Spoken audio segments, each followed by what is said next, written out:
Hey y'all, it's Monday. I have just returned to Colorado from Seattle. Not that long ago, maybe not just returned, but very recently returned. And I was there spending a week foot traversing the Fremont neighborhood, and kind of getting inside of the head of my protagonist, Grace. Um, Now, I feel like this immediately comes off as pretentious, right? Like I'm glamorizing the writing experience or writing process because certainly it's not required for me to go do that. But actually, I kind of think it is. I kind of think it is required. Um, and that's kind of what I want to talk about in a tangential way. You see, I think inspiration comes from various places and meets us in various ways. And sometimes I think we need a really big shakeup or change to our environment in order to bring up creative energy that kind of gets stuck in these really deep and often ignored places within us. And also, frankly, I kind of think it's a writer's responsibility to know what they're writing about. And I've definitely been privy to writing where the writer did not know what they were writing about or where they were writing about. So I decided to go. And as you know, 2 years ago, I was in Washington, up in Anacortes, again, for the same reason, because I was writing the scenes that take place in Anacortes. And this last time, I wanted to work on the scenes that take place in Fremont. So that's what I did. I opted to take opportunity of being in space and place and spent a week up there feeling what it would be like to be Grace to some extent. I don't have children, Grace does, so there was that element that was missing that will not be explored, I suppose, but that's where I was. And I was there because I had given myself a self-imposed deadline of August to have this manuscript done. Done. You know what I mean? Done. It's been long enough. It's been 3 years. It's been long enough. But let's talk about inspiration, shall we? Like I said, I wanted to have a better sense of place and better sense of space. I have driven through the Fremont neighborhood plenty of times. I have been to different parts of the kind of northern Seattle, kind of those neighborhoods that they're Ballard and all those neighborhoods that are sort of north of the city, north of downtown. And so it wasn't totally foreign to me, but this was different.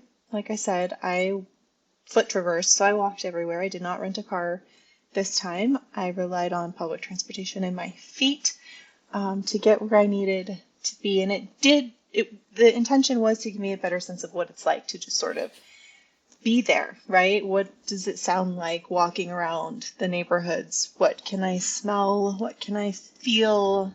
What is the air like? What is the taste in my mouth? That sounds weird, but truly, these are things that we don't think about when we're in a space for a long time.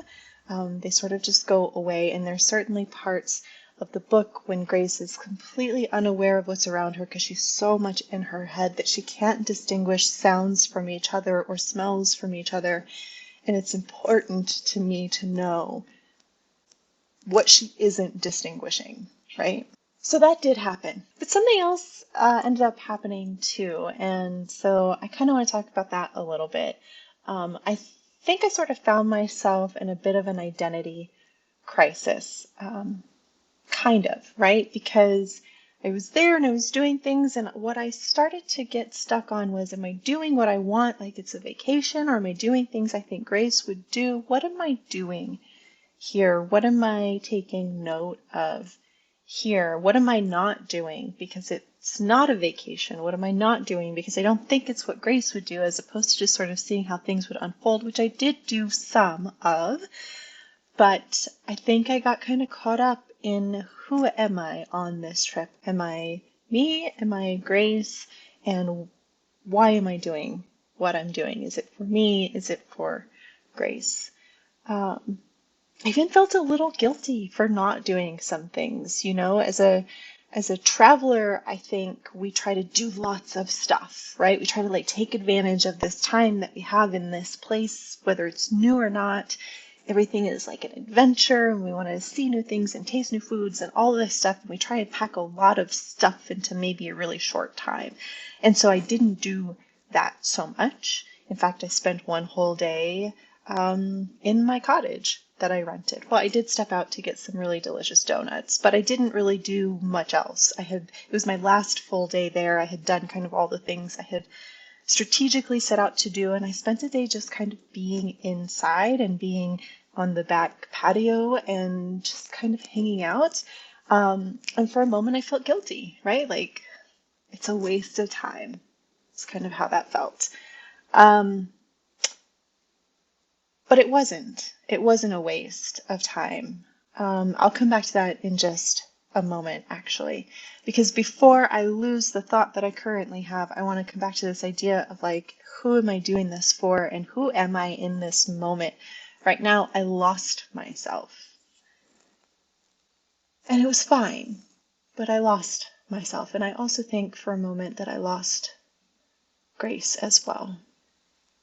I found her again, but there was just a moment of uncertainty, I think, that I wasn't expecting to have. I bring that up because all of that was at the surface. And what was just under the surface, or maybe even layers deeper, were some other questions and some feelings of struggle in the duality that is me and Grace. If you have been a part of this little writing journey for a while, then you know that Grace is a part of me. I am a part of Grace, and not just because I'm the writer of this character, but because so much of who she is my cathartic process to process who I have been, and also who I would like to believe I am becoming. And so there are elements of myself in Grace, there are elements of other people in my life in Grace. She's this conglomerate of lots of shadow aspects of myself and others, and shows up as not the greatest version of herself, and by proxy, not the greatest version of myself either. And what I started to recognize was that Grace sits on one end of a spectrum, and I sit on another end of the spectrum. And I didn't know what to do with that, because there are so many ways in which we are so alike and so many ways in which we are so different, and it feels like a pendulum that just swings back and forth. Grace has so much work to do, and so did I, and so do I still. Who am I? And who is she? And who are we? I'm still not sure. I do think it leads into that last piece and that last day that I was there that I touched on a moment ago, which is the day that I chose to do virtually nothing, including writing. That last day, that was like a rest day. And in my normal week, I have a rest day. It's usually on Sundays. I don't know if Grace has a rest day. I'm not sure what Grace would be resting from, but I certainly have one. So I took it. And as I alluded to, there was a part of me that felt a little like that was a wasted day. That was the traveler in me that felt that way. But the writer in me believes that we all need moments to be still. That we all need moments to just stop and be right where we are. And I suppose that's both the writer and the therapist in me, actually.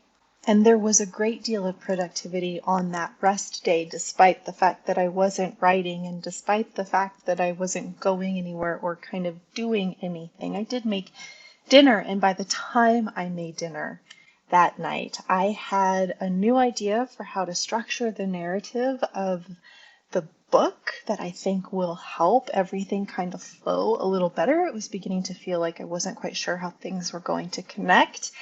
And I drafted a writing plan, which I'll share in another video at another time. But I did do something, and there was productivity in it, and my thoughts were kind of churning, and that in and of itself is also quite productive, even if I didn't take fingertips to keys or pen to paper.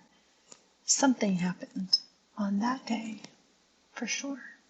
I was also able to reconcile that while Grace and I might be at different ends, either ends, really, of a spectrum, perhaps what we need to find, each of us, she and I, is an acceptable place right in the middle. Contentment of some kind. I could certainly use it, and Grace definitely deserves it. So, what does any of it have to do with inspiration? Well, I guess that depends on your definition. I feel inspired again. I feel hopeful again. I feel ready to write again, and maybe that's the most important piece of all, right? Simultaneously being in space and place and resting where you are and allowing your mind to go where it's going to go and exploring what it shows you and gives you is all inspirational.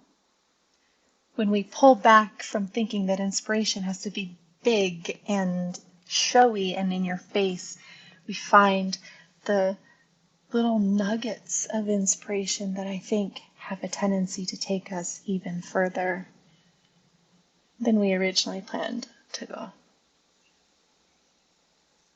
So I guess that's what this has to do with inspiration for me at this time now, being back in Colorado and thinking about what's next. I guess we'll see. Okay, I think I'm off to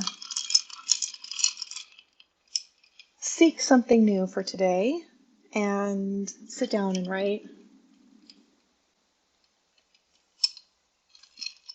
I'll have more coming soon. In the meantime, thanks for hearing me out. And until the next video, tell me what inspires you. Bye. And it starts sometime around midnight. At least that's when she said for me what to. You stand under the bar, and the band plays some song about forgetting yourself for a while. And the piano is this one called a soundtrack to her smile. In that white dress she's wearing, we haven't seen for a while.